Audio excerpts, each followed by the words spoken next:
నాగబంధం trailer అయితే release అయింది and cinema వచ్చేసి జూలై 3న రిలీజ్ అవబోతుంది అనమాట. అండ్ ఇంకా ఈ ట్రైలర్లో చూసుకుంటే క్లియర్ కట్గా చూపించడం జరిగింది. ఒక టెంపుల్ అదే అనంత పద్మనాభ స్వామి గారి టెంపుల్ని బేస్ చేసుకునేది స్టోరీని వేయడం జరిగింది అనమాట.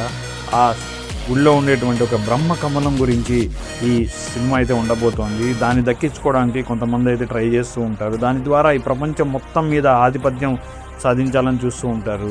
అండ్ దాన్ని కాపాడడానికి ఎవరు వస్తారు? వాళ్ళెవరో కాదు, శివుణ్ణి ఎంతో అపరిమితంగా భక్తిభావంతో పూజించేటువంటి నాగ సాధువులు వస్తారనమాట. వాళ్ళు ఎలా కాపాడతారు అండ్ దీంట్లో హీరో పాత్ర అనేది ఏంటి అనేది క్లియర్ కట్గా అయితే చూపిలే ట్రైలర్లో. సో సినిమా విజువల్స్ కానీ గ్రాఫిక్ వర్క్ కానీ చాలా బాగుంది అండ్ బ్యాక్గ్రౌండ్ మ్యూజిక్ కూడా అయితే చాలా బాగుంది అనమాట. ముఖ్యంగా అనంత పద్మనాభ స్వామి వారి టెంపుల్లో ఉన్న షార్ట్స్ కానీ అవి కొన్ని యూజ్ చేసినట్టున్నాయి, కానీ చాలా అద్భుతంగా వచ్చాయని చెప్పుకోవాలన్నమాట. పెద్ద స్టార్ క్యాస్ట్ అయితే ఈ సినిమాలో లేరు, కానీ చాలా అద్భుతంగా తీసినట్టయితే ట్రైలర్ ద్వారా మనకు తెలుస్తుంది. అండ్ సినిమా ఎలా ఉంది అనేది అయితే తెలుసుకోవాలంటే మనం జూలై 3 వరకు అయితే వెయిట్ చేయాలి. నా దృష్టిలో సినిమా ఒక మంచి విజయాన్ని అయితే సాధించబోతుంది అనుకుంటున్నాను. మీరు కూడా ట్రైలర్ చూసేయండి, మీకు నచ్చిందా లేదా అనేది కామెంట్ రూపంలో తెలియజేయండి అండ్ మన ఛానల్ని సబ్స్క్రైబ్ చేసుకోండి. Thank you so much. Good bye.